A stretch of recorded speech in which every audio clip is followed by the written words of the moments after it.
تو ایک سوال ہے جو اکثر ذہن میں آتا ہے، کیا کسی کو صحیح راستے پر لانے کے لیے زبردستی کرنا صحیح ہے یا پھر یقین دلانا؟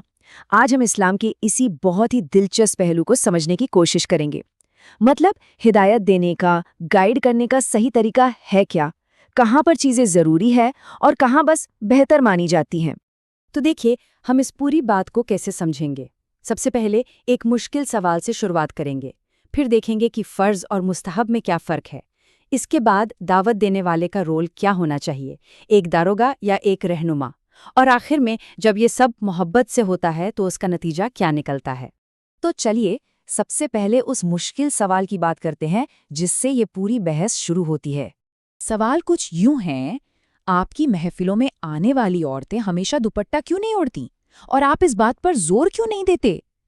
اب دیکھیے، یہ سوال صرف دوپٹے کے بارے میں نہیں ہے، یہ ایک گہری الجھن کو دکھاتا ہے کہ اگر کوئی عالم دین سکھا رہا ہے تو لوگ اس کی ہر بات پر فوراً عمل کیوں نہیں کر رہے؟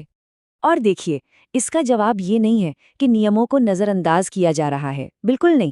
اصل مدعا ہے ایک عالم کے رول کو اور دین کی دعوت دینے کے صحیح طریقے کو سمجھنے میں ہوئی غلط فہمی۔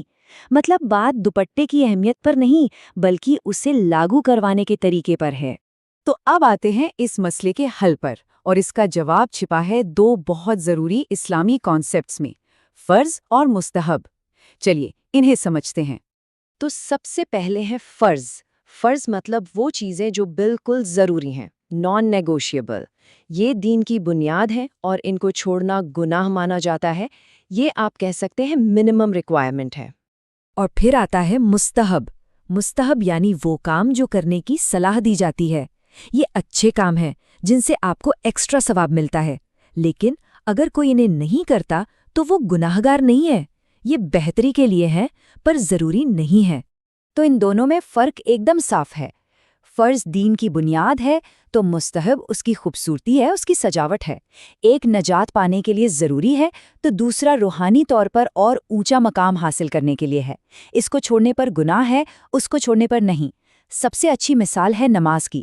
5 وقت کی نماز فرض ہے، لیکن اس کے علاوہ جو نفل نمازیں پڑھی جاتی ہیں وہ مستحب ہیں۔ اسے ایک اور آسان مثال سے سمجھیے۔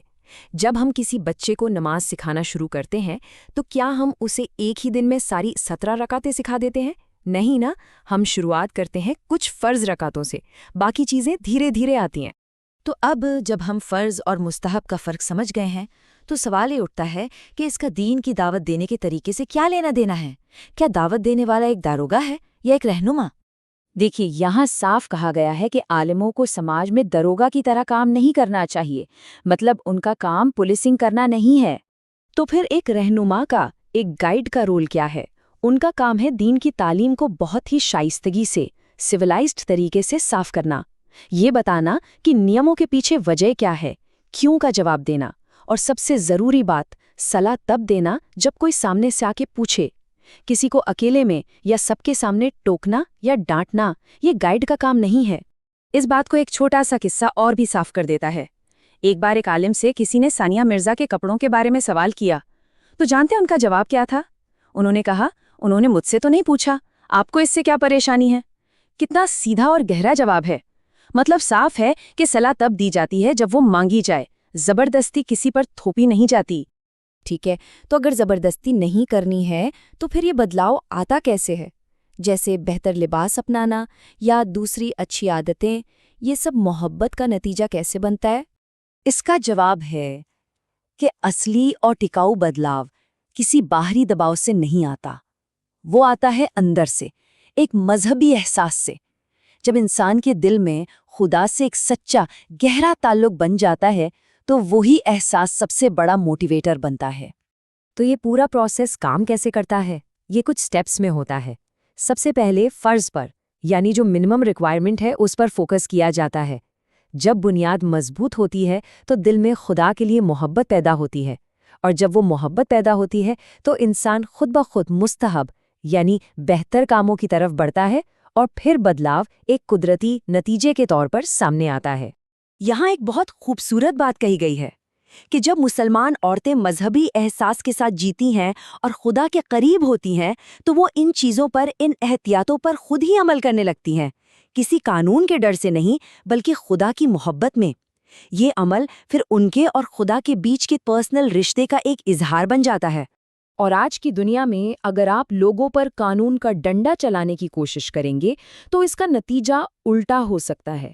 یا تو لوگ ڈر کی وجہ سے صرف دکھاوا کریں گے، اوپر سے مان لیں گے، یا پھر جو زیادہ ممکن ہے وہ بغاوت کر دیں گے۔ تو یہ پوری بات چیت ہمیں ایک بہت اہم سوال پر لا کے چھوڑتی ہے۔ ایک کمیونٹی کے طور پر ہم لوگوں کے پرسنل ایمان کو، ان کی آستھا کو کیسے بڑھاوا دے سکتے ہیں بنا ان پر اپنا کنٹرول تھوپے؟ یہ ایک ایسا سوال ہے جس پر ہم سب کو سوچنے کی ضرورت ہے۔